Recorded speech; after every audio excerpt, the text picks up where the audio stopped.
Aménager nos villes et villages avec l'eau et la nature, une opportunité face au changement climatique en Provence-Alpes-Côte d'Azur. Aujourd'hui, une simple balade dans nos villes et nos villages suffit pour constater les effets du changement climatique. Entre les îlots de chaleur en été, les sécheresses, les ruissellements et inondations, la dégradation de nos espaces de nature, il est difficile d'ignorer ces conséquences sur notre quotidien. Face à ces problématiques, l'eau et la nature sont nos alliés et nous offrent des solutions. Alors, comment faut-il s'y prendre? Découvrez 12 principes pour favoriser des aménagements plus durables et vertueux. Commençons par les 3 premiers. Une solution efficace est une solution bien préparée en amont.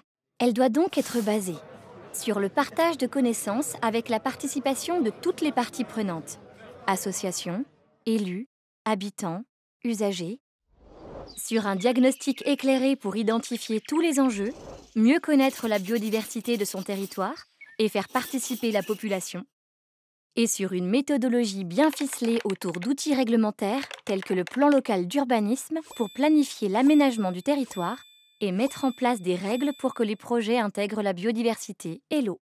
Regardons maintenant ensemble les actions concrètes à mettre en œuvre. D'abord, il nous faut aménager en tenant compte de l'existant, notamment en conservant autant que possible la végétation en place et en respectant l'espace de bon fonctionnement des cours d'eau. Nous pouvons également réduire l'impact des chantiers. Cela passe par exemple par un inventaire des espèces présentes, la vérification des cavités, la valorisation du sol en place, l'adoption d'un calendrier de travaux adapté aux espèces, autant de gestes qui participent à la préservation de notre environnement. Désimperméabiliser les sols devient aussi inévitable. Beaucoup de solutions existent, des plus sobres aux plus techniques. Quant à la gestion des eaux de pluie, nous devons privilégier les solutions vertes aux solutions grises. Ces techniques sont non seulement plus économiques, mais également plus durables. Remplaçons par exemple les tuyaux par des noues végétalisées et favorisons les espaces verts en creux pour que l'eau s'infiltre dans le sol localement et bénéficie directement à la végétation. En parlant de végétation, une végétalisation bien pensée favorise la biodiversité et l'adaptation au changement climatique. Pour cela, nous devons, dès que c'est possible, préserver la végétation existante, car plusieurs jeunes arbres ne remplaceront jamais les bénéfices d'un arbre mature. Favorisons la diversité végétale adaptée au climat et la participation active des habitants. Enfin, ouvrons les espaces verts pour favoriser la santé et le lien social entre les usagers. Prenons également conscience que tous les espaces verts ne répondent pas aux mêmes besoins et mettons en place une gestion différenciée pour garantir un entretien favorable à la biodiversité, aux différents usages et à la préservation de la ressource en eau.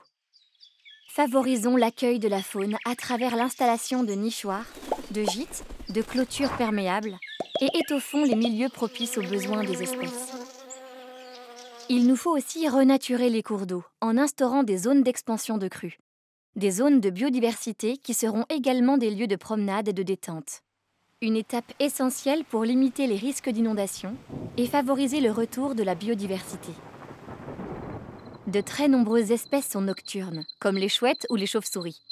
Favorisons leur retour en éteignant ou réduisant l'éclairage public. En plus d'être économique, c'est aussi plus respectueux de nos cycles de sommeil.